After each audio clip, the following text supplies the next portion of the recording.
Hello, അങ്ങനത്തെ രാജാസാബ് പടം കണ്ടു കേട്ടോ. പ്രഭാസിൻ്റെ ആദിപുരുഷായിരുന്നു എനിക്ക് one of the waste movie ആയിട്ട് തോന്നിയിരുന്നത്. അത് കഴിഞ്ഞിട്ട് രാധേശ്യാം, ദ രാജാസാബും ആ ലിസ്റ്റിലോട്ട് പെടുത്താം. പ്രഭാസിൻ്റെ വൺ ഓഫ് ദ വേസ്റ്റ് മൂവിയാണ് രാജാസാബ് എന്നാണ് എൻ്റെ ഒരു അഭിപ്രായം. എനിക്ക് ഒട്ടും ഇഷ്ടപ്പെട്ടില്ല സിനിമ. ഞാൻ ഇന്നലെ തെലുങ്കിലാണ് കണ്ടത്. തെലുങ്കിലുള്ള കുറേ ഓഡിയൻസുകൾക്ക് കുറച്ച് സീൻസൊക്കെ ഇഷ്ടപ്പെട്ടു, പക്ഷേ എനിക്കൊട്ടും പടം വർക്കൗട്ട് ആയിട്ടില്ല കേട്ടോ. ബാഹുബലിയിൽ അഭിനയിച്ച ഒരു ആക്ടേഴ്സും ഗതി പിടിച്ചിട്ടില്ലെന്നുള്ള നിങ്ങൾ എടുത്തു നോക്കിയോ. റാണ ദഗുപതി ആണെങ്കിലും പ്രഭാസ് ആണെങ്കിലും അതിനുശേഷം ചെയ്ത ഒരു സിനിമകളും, ബിക്കോസ് ആ സിനിമ വെച്ചാണ് എല്ലാവരും കമ്പയർ ചെയ്യുന്നത്. ഇനി ഈ പടത്തെക്കുറിച്ച് എന്താണ് പറയേണ്ടത്? ഒരു ബിഗ് ബോസ് നടക്കുന്നൊരു വീട്ടിനകത്ത് പ്രഭാസിൻ്റെ കൂടെ 3 നടിമാർ, അവരുമായിട്ടുള്ള റൊമാൻസ്, അവരുമായിട്ടുള്ള ഇതൊക്കെയാണ് സിനിമ. പിന്നെ ഇങ്ങനെയുള്ള സിനിമകൾ, അരൺമനെ പോലുള്ള സിനിമകളുടെ അതേ സ്റ്റോറിയും ഈ പ്ലോട്ടുകൾ കണ്ട് മടുത്ത് ആ ഒരു പ്ലോട്ട് തന്നെയാണ് ഇതിനകത്ത് കോമഡി ഇല്ല. ഞാൻ കണ്ടിട്ടില്ല ഇതിനകത്ത് കോമഡി ഒന്നും. എനിക്ക് ഇതിനകത്ത് ഒരു സീൻ പോലും ചിരിക്കാനോ ഒന്നുമില്ല. പിന്നെ സരീന വഹാബാണ് ഇദ്ദേഹത്തിന്റെ മുത്തശ്ശിയായിട്ട് വരുന്ന ഈ സിനിമയ്ക്കകത്ത്. പിന്നെ സഞ്ജയ് ദത്താണ് മുത്തശ്ശൻ. അവർക്ക് അൽസൈമേഴ്സ് ഉണ്ടെന്നാണ് കാണിച്ചേക്കുന്നത്. എല്ലാ ക്യാരക്ടേഴ്സും എന്നാ ഓവർ ആക്ടിങ് ആണെന്നറിയാമോ. ഈ 3 നടിമാരും കോമ്പറ്റീഷൻ ആയിരുന്നു. ഓവറായിട്ട് ആര് എക്സ്പോസ് ചെയ്യുന്നു, കൂടുതൽ ആരാണ് വളിപ്പ് ആക്ടിങ് ചെയ്യുന്നത്, ഇതൊക്കെയായിരുന്നു സിനിമ. പ്രഭാസിന്റെ ചില റിയാക്ഷൻസ് ഒക്കെ കാണുമ്പോഴത്തേക്ക് സത്യം പറഞ്ഞാൽ എനിക്ക് എന്തിനാണ് ഇവൻ ഇങ്ങനെയുള്ള ക്യാരക്ടേഴ്സ്, ഇങ്ങനെയുള്ള സിനിമകളൊക്കെ ചെയ്യുന്നതെന്ന്. 450 കോടിയാണ് ബഡ്ജറ്റ്. മാരുതിയാണ് ഈ പടത്തിന്റെ ഡയറക്ടർ. തമ്മനാണ് മ്യൂസിക്. പാട്ടുകളൊക്കെ കുറേ പാട്ടുകളുണ്ട്, പക്ഷേ ഒരു പാട്ടും കാശിനും കണത്തിനും കൊള്ളത്തില്ല. അതേപോലെ തന്നെ ബാക്ക്ഗ്രൗണ്ട് മ്യൂസിക്. നമുക്ക് ആ ഒരു ജംപ് സ്കെയറിയോ, ഇതൊരു ഹൊറർ സിനിമയാന്ന് പറഞ്ഞിട്ട്, ശരി കോമഡി ഹൊററാന്ന് പറഞ്ഞാൽ അറ്റ്ലീസ്റ്റ് കുറച്ച് ജംപ് സ്കെയറിയോ അല്ലെങ്കിൽ സിറ്റുവേഷണൽ കോമഡിയോ എന്തെങ്കിലും വേണ്ടേ. പിന്നെ പ്രഭാസിന് കോമഡി പറ്റത്തില്ലെന്ന് ഈ സിനിമ കണ്ടപ്പോൾ എനിക്ക് മനസ്സിലായി കേട്ടോ.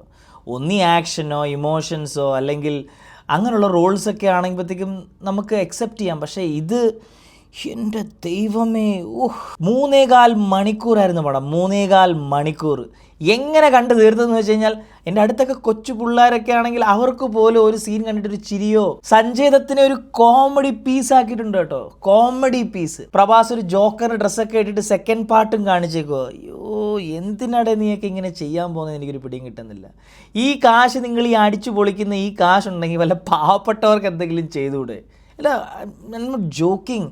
അത്രത്തോളം പടം വെറുത്തു കേട്ടോ. എനിക്ക് മാത്രമല്ല കേട്ടോ, തെലുങ്ക് ഓഡിയൻസ് വരെ ഇവിടെ ബഹ്റിനിൽ നിന്ന് ഇറങ്ങി വരാൻ നേരം പറഞ്ഞ് ദേ വർ ഓൾ സാഡ്. ബിക്കോസ് പ്രഭാസിൽ നിന്ന് ഇങ്ങനൊരു പടങ്ങൾ ഇങ്ങനെ ബാക്ക് ടു ബാക്ക് വന്നുകൊണ്ടിരിക്കുന്നതുകൊണ്ട് എല്ലാവർക്കും ഭയങ്കര വിഷമം. ബിക്കോസ് നല്ല ക്യാരക്ടേഴ്സ് ചെയ്യുന്നില്ല, അതേപോലെ നല്ല പ്രോജക്ട്സ് ചെയ്യുന്നില്ല. ബിക്കോസ് എല്ലാവരും പാൻ ഇന്ത്യ ഉണ്ടാക്കാൻ നടക്കുമല്ലേ.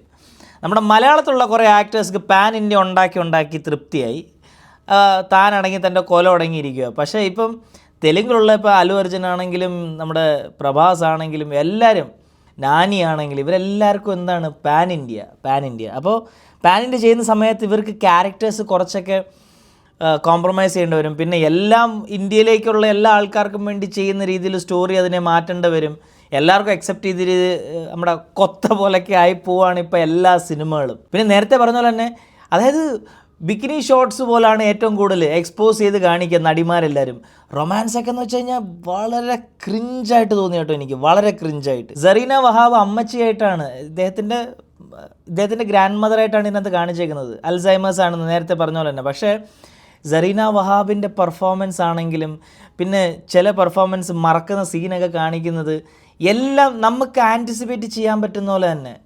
നമുക്ക് ഒട്ടും ഇൻട്രസ്റ്റ് തോന്നത്തില്ല പടത്തിൽ കേട്ടോ, ഒട്ടും. സ്ക്രീൻ പ്ലേ മോശം, സ്റ്റോറി മോശം, ബാക്ക്ഗ്രൗണ്ട് സ്കോർ മോശം, എഡിറ്റിംഗ് ഒക്കെ എന്തുകൊണ്ട് എഡിറ്റ് ചെയ്ത് വെച്ചേക്കുന്നത്. 3.25 മണിക്കൂറൊക്കെ നിങ്ങൾക്കൊരു 2.5 മണിക്കൂർ ഈ 3 നടിമാരെ മാറ്റി കഴിഞ്ഞിരുന്നെങ്കിൽ ഈ പടം കണ്ടുകൊണ്ടെങ്കിലും ഒന്നിരിക്കായിരുന്നു. We need good stories, good movies.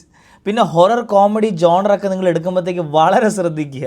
Comedy workout ആയില്ലെങ്കിൽ പിന്നെ കണ്ടിട്ട് ഒരു കാര്യമില്ല സിനിമ. സഞ്ജയ് ദത്തിനെ പോലൊരു ആക്ടറിനെ നിങ്ങൾ എടുത്തിട്ട് ഒരു കോമഡി പീസ് ആക്കി കളഞ്ഞെന്നുള്ളതാണ്. പ്രഭാസിന് വയ്യ ആക്ച്വലി. ഇതിനകത്ത് ചില സീൻസൊക്കെ സംസാരിക്കുമ്പോഴൊക്കെ നമുക്ക് മനസ്സിലാവുന്നുണ്ട്, ചില സീൻസ് ഒന്നും സംസാരിക്കാൻ വയ്യ. അതേപോലെ ചില സീൻസൊക്കെ ഇനി പ്രഭാസ് ചെയ്തതാണോ എന്ന് എനിക്ക് ഡൗട്ടാണ് കേട്ടോ. ബിക്കോസ് ചില സീൻസിലൊക്കെ അവന് പിക്ചറൈസേഷൻ കാണിച്ചേക്കുന്നത് ഐ ഡോണ്ട് തിങ്ക് അതെനിക്ക് ഡൂപ്പാണെന്ന് എനിക്ക് തോന്നുന്നത്. I don't know. അതേപോലെ തന്നെ VFX, ചില VFX ഒക്കെ കണ്ടു കഴിഞ്ഞാൽ അതിനെക്കാട്ടിലും നന്നായിട്ട് നമ്മുടെ ഈ AI-യിലൊക്കെ ഉണ്ടാക്കാം നമുക്ക്. പിന്നെ ബൊമൻ ഇറാനി വരുന്നുണ്ട് ഇടയ്ക്ക് വെച്ചിട്ട്.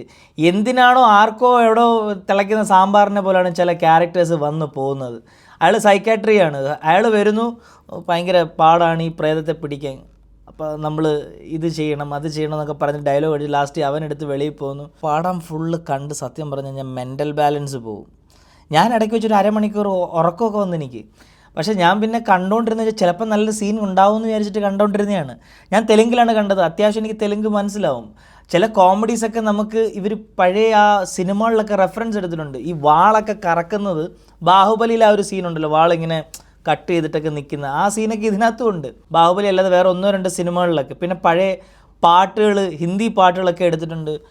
ഡാൻസൊക്കെ എന്ന് പറഞ്ഞു കഴിഞ്ഞാൽ ചിരിച്ചിരിച്ചൊരു പരുവാകും കേട്ടോ. അയ്യോ. അപ്പോൾ രാജാ സാബിനെ പോലൊരു മൂഞ്ചിയ പടം നിങ്ങൾ തിയേറ്ററിൽ പോയി കാണാതെ, ഇതൊക്കെ എത്രയും പെട്ടെന്ന് ഞാൻ പറയാം, ഒരു വിത്തിൻ 2 വീക്സ് OTT വരും. Within 2 weeks. ഇല്ലെങ്കിൽ എൻ്റെ പേര് മാറ്റിയിട്ടു. ഈ പടത്തിന് 5-1 കൊടുക്കാനേ ഞാൻ ഉദ്ദേശിക്കുന്നില്ല. ബിക്കോസ് ഇതൊക്കെ പൈസ വേസ്റ്റ്, സമയം വേസ്റ്റ്, മനുഷ്യർ വേറെ വല്ല പണി പോയി ചെയ്യാം. ഞാൻ സത്യം പറഞ്ഞു കഴിഞ്ഞാൽ നമ്മുടെ ജനനായകനും ബാലകൃഷ്ണയുടെ ആ പടത്തിൻ്റെ റീമേക്ക് ആയിരിക്കും. പക്ഷേ എന്നാലും വിജയുടെ ആ ഒരു ചെറിയൊരു മാജിക്ക് കാണാതിരിക്കുമെന്ന് വിചാരിച്ചിട്ടാണ് ഞാൻ പ്രതീക്ഷിച്ചിരുന്നത്. പക്ഷേ അത് പോയി. ഇതേപോലെ ജെന്യുവൻ റിവ്യൂസ് ആയിട്ട് വരുന്നതായിരിക്കും. അപ്പോൾ രാജാ സാബിനെ ഞാൻ 5-1 -1 കൊടുക്കുന്നു. അപ്പോൾ ടേക്ക് കെയർ, ബൈ. മുംബൈ കാ മല്ലു ഫ്രം ബഹ്റൈൻ.